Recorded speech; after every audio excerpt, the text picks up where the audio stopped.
ಎಲ್ರಿಗೂ ನಮಸ್ತೆ. ನಾನು ಈ ಮೊದಲು SIR ಫಾರ್ಮ್ ಅನ್ನು ಯಾವ ರೀತಿ ಬರೆಯುವುದು ಎಂಬುದರ ಬಗ್ಗೆ ಒಂದು ವಿಡಿಯೋವನ್ನು ಹಾಕಿದ್ದೆ. ತುಳುವಿನಲ್ಲಿ ಆ ವಿಡಿಯೋ ಹಾಕಿದ್ದೆ. ತುಂಬಾ ಜನ ಕಮೆಂಟ್ ಮಾಡಿದ್ದಾರೆ, ಕನ್ನಡದಲ್ಲಿ ಹೇಳಿ, ನಮಗೆ ತುಳುವಲ್ಲಿ ಅರ್ಥ ಆಗುದಿಲ್ಲ ಅಂತ ಹೇಳಿ. ವಿಚಾರ ಏನಂದ್ರೆ, ಕನ್ನಡದಲ್ಲಿ ತುಂಬಾ ಜನ SIR ಫಾರ್ಮ್ ಫಿಲ್ ಮಾಡೋದು ಹೇಗೆ ಎಂಬುದರ ಬಗ್ಗೆ ವಿವರಣೆಯನ್ನು ಕೊಟ್ಟಿದ್ದಾರೆ. ಅದಕ್ಕೆ ನಾನು ತುಳುವಿನಲ್ಲಿ ಯಾರು ಮಾಡಿಲ್ಲ. ಅದಕ್ಕೆ ತುಳು ಭಾಷೆ ಗೊತ್ತಿರುವವರಿಗೆ ಒಂದು ಸ್ಪಷ್ಟವಾಗಿ ಅರ್ಥ ಆಗ್ಲಿ ಅಂತ ಹೇಳೋ ಉದ್ದೇಶದಿಂದ ತುಳು ಭಾಷೆಯಲ್ಲಿ ಆ ವಿಡಿಯೋ ಮಾಡಿದ್ದೆ. ಇವತ್ತು ವಿಚಾರ ಏನಂದ್ರೆ, ಎರಡು ವಿಚಾರಗಳಿವೆ. ಇವತ್ತು ನಾನು ಕನ್ನಡದಲ್ಲೇ ವಿಡಿಯೋ ಮಾಡ್ತೇನೆ, ಯಾಕಂದ್ರೆ ಇದು ಕರ್ನಾಟಕದಲ್ಲಿರುವ ಎಲ್ಲಾ ಜನರಿಗೂ ತಲುಪಬೇಕು. ಎರಡು ವಿಚಾರಗಳಿವೆ. ನನ್ನ ಈ ವಿಡಿಯೋಗೆ ತುಂಬಾ ಜನ ಕಮೆಂಟ್ ಮಾಡಿದ್ದಾರೆ.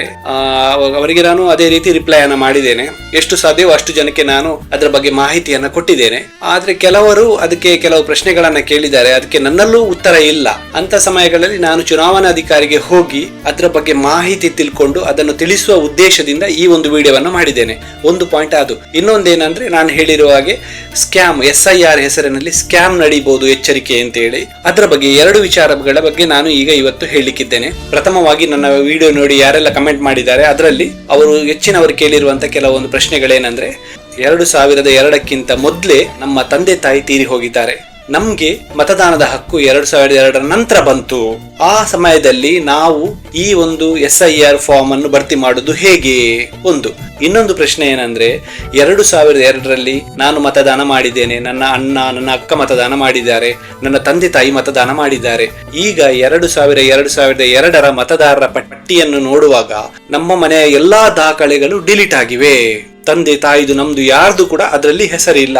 ಇದು ಹೇಗೆ ಆಯ್ತು? ಇಂಥ ಸಮಯದಲ್ಲಿ ನಾವು ಹೇಗೆ ಇದನ್ನು ನಾವು ಭರ್ತಿ ಮಾಡುವುದು ಎಂಬುದರ ಬಗ್ಗೆ ಪ್ರಶ್ನೆಗಳನ್ನ ಕೇಳಿದ್ರಿ. ಇದನ್ನ ನನಗೂ ಇದರ ಬಗ್ಗೆ ಸ್ವಲ್ಪ ಸಂಶಯ ಆಯಿತು. ಅದನ್ನು ನಾನು ಚುನಾವಣಾಧಿಕಾರಿ ಒಂದು ಕನ್ಫರ್ಮ್ ಮಾಡಿಕೊಂಡು ನಾನು ನಿಮ್ಗೆ ಈ ಒಂದು ವಿಡಿಯೋನ ಹಾಕ್ತಾ ಇದ್ದೇನೆ. ನನ್ನ ಕೈಯಲ್ಲಿ ಫಾರ್ಮ್ ಇದೆ. ಇದ್ರೆ ನಿಮ್ಗೆ ಹೇಳಿದಾಗೆ 2002ರಲ್ಲಿ ನಮ್ಮ ಎಲ್ಲ ದಾಖಲೆಗಳಿದ್ದು ಈಗ ಇಲ್ಲ ಅಂತವ್ರು ಹೇಗೆ ಬರಿಬೇಕು? ನಾನು ಮೊದಲು ಹೇಳಿದಾಗೆ, ಮೊದಲು ಇತ್ತು ಯಾರದು ಅವರದ್ದು ಇಲ್ಲಿ ಬರಿಬಹುದು, ನಂತರ ಅವರ ಮಕ್ಕಳು ಯಾರದು ಇಲ್ಲಿ ಹೆಸರು ಬರ್ತದೆ ಅವರಿಗೆ ಕೂಡ ಇಲ್ಲಿ ತಂದೆಯ ದಾಖಲೆಗಳನ್ನು ಬರಿಬೇಕು, ಇಲ್ಲಿ ಕೆಳಗಡೆ ನೀವು ದಾಖಲೆಗಳನ್ನ ಬರಿಬೇಕು ಅಂತೇಳಿ. ಈಗ 2002ರಲ್ಲಿ ನಮ್ದು ದಾಖಲೆ ಇರ್ಲಿಲ್ಲ, ಮೊದಲು ಇತ್ತು, ಈಗ ಡಿಲೀಟ್ ಆಗಿದೆ ಅಂತ ಹೇಳುವವರು ಇದನ್ಯಾವುದನ್ನು ಮುಟ್ಟಬಾರದು. ಅವರು ಕೇವಲ ಈ ಒಂದು ಕಾಲಮ್ ಉಂಟು ನೋಡಿ, ಡೇಟ್ ಆಫ್ ಬರ್ತ್. ಈ ಡೇಟ್ ಆಫ್ ಬರ್ತ್ ಇಂದ ಕೆಳಗೆ ತನಕ ಈ ಕಾಲಮ್ ಅನ್ನು ಅವರು ಫಿಲ್ ಮಾಡಬೇಕು. ಅದೇ ರೀತಿ 2000 ಇಸವಿಗಿಂತ ಮೊದಲೇ ನಮ್ಮ ತಂದೆ ತಾಯಿ ತೀರಿ ಹೋಗಿದ್ದಾರೆ, ನಂತರ ನನಗೆ ಮತದಾನ ಆಗಿದೆ, ಆಗ ನಾನು ಯಾರ ದಾಖಲೆ ಬರಿಬೇಕು ಅಂತೇಳಿ ಕೆಲವರು ಕೇಳಿದ್ದಾರೆ. ಅವರು ಕೂಡ ಹಾಗೆ ಸ್ಪಷ್ಟವಾಗಿ ನೀವು ಇದು ಯಾವುದನ್ನು ಬರೆಯುವ ಅವಶ್ಯಕತೆ ಇಲ್ಲ, ಕೇವಲ ಈ ಕಾಲಮ್ ಉಂಟು ನೋಡಿ, ಇದನ್ನು ಮಾತ್ರ ಬರಿಬೇಕು. ಆದ್ರೆ ಒಂದು ಇಲ್ಲಿ ಇರುವಂತದ್ದು ನೀವು ಗಮನಿಸಬೇಕಂತಂದ್ರೆ, ನಿಮ್ಮ ಹತ್ರ BLOಗಳು ಬರುವಾಗ ನಿಮ್ಮಲ್ಲಿ ನೀವು ಈಗ ಇರುವ ಪ್ರದೇಶದಲ್ಲಿರುವಂತಹ ಒಂದು ದಾಖಲೆ, ಯಾವುದಾದ್ರೂ ಒಂದು ದಾಖಲೆ ಅಂದ್ರೆ ಹಿಂದ್ಗಡೆ ಕೊಟ್ಟಿದ್ದಾರೆ ಈ ಫಾರ್ಮಿನ ಜೊತೆಗೆ, ಈ ದಾಖಲೆಯನ್ನ BLOಗಳಿಗೆ ಕೊಡಬೇಕು. ಇದು ಒಂದು. ನಂತರ ಎರಡನೇ ವಿಚಾರ, SIR ಸ್ಕ್ಯಾಮ್. SIR ಸ್ಕ್ಯಾಮ್ ಅಂದ್ರೆ, ಈಗ ಎಲ್ಲಿ ಎಲ್ಲ SIR ರಾಜ್ಯಗಳಲ್ಲಿ ಆಗಿದೆ ಅಲ್ಲಿ ಒಂದು ಸ್ಕ್ಯಾಮ್ ನಡೆದಿತ್ತು. ಹೇಗಂದ್ರೆ, ನಿಮ್ಗೆ ಒಂದು ಕಾಲ್ ಬರುತ್ತೆ. ಆ ಕಾಲ್ ನಲ್ಲಿ ಹೇಳ್ತಾರೆ, ನಾವು 2002ನೇ ಇಸವಿಯ ಮತದಾರರ ಪಟ್ಟಿಯನ್ನ ಪರಿಷ್ಕರಣೆ ಮಾಡ್ತಾ ಇದ್ದೇವೆ, ಆ ಸಮಯದಲ್ಲಿ ನಿಮ್ಮ ಹೆಸರು ಇತ್ತಾ ಇಲ್ವಾ ಅಂತೇಳಿ. ಆಗ ನಾವು ಉಂಟು, ಏನಾದ್ರು ಇದ್ದವರು ಉಂಟು ಹೇಳ್ತೇವೆ, ಇಲ್ಲದವರು ಇಲ್ಲ ಹೇಳ್ತೇವೆ. ಹಾಗಾದ್ರೆ ನಾವು ಅದನ್ನು ಇಲ್ಲಿ ಪರಿಷ್ಕರಣೆ ಮಾಡ್ತಾ ಇದ್ದೇವೆ, ನಿಮ್ಗೊಂದು OTP ಬರ್ತದೆ, ಆ OTP ಸಂಖ್ಯೆಯನ್ನು ನೀವು ನಮ್ಗೆ ಹೇಳಿ ಅಂತ ಹೇಳ್ತಾರೆ. ಆಗ ನೀವೇನ್ ಮಾಡ್ತೀರಿ, ನಿಮ್ಮ ಮೊಬೈಲ್ಗೆ ಬಂದ OTP ಸಂಖ್ಯೆಯನ್ನು ಅವರಿಗೆ ಹೇಳ್ತೀರಾ. ಆ OTP ಸಂಖ್ಯೆ ಹೇಳಿದ ತಕ್ಷಣ ನಿಮ್ಮ ಬ್ಯಾಂಕ್ ಖಾತೆಯಲ್ಲಿರುವ ಎಲ್ಲಾ ಹಣಗಳು ಝೀರೋ ಆಗ್ತದೆ.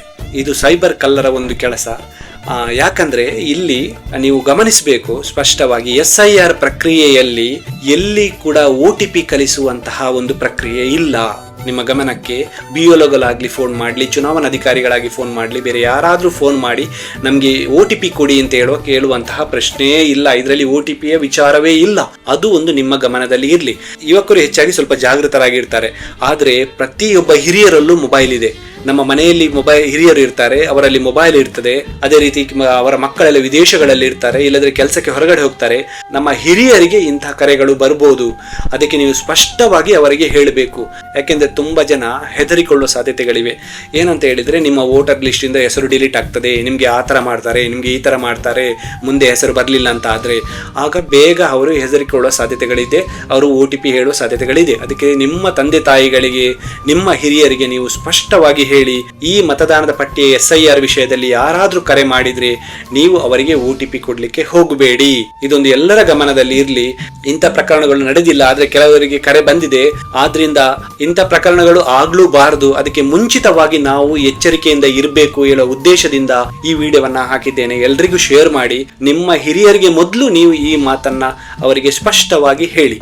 Thank you.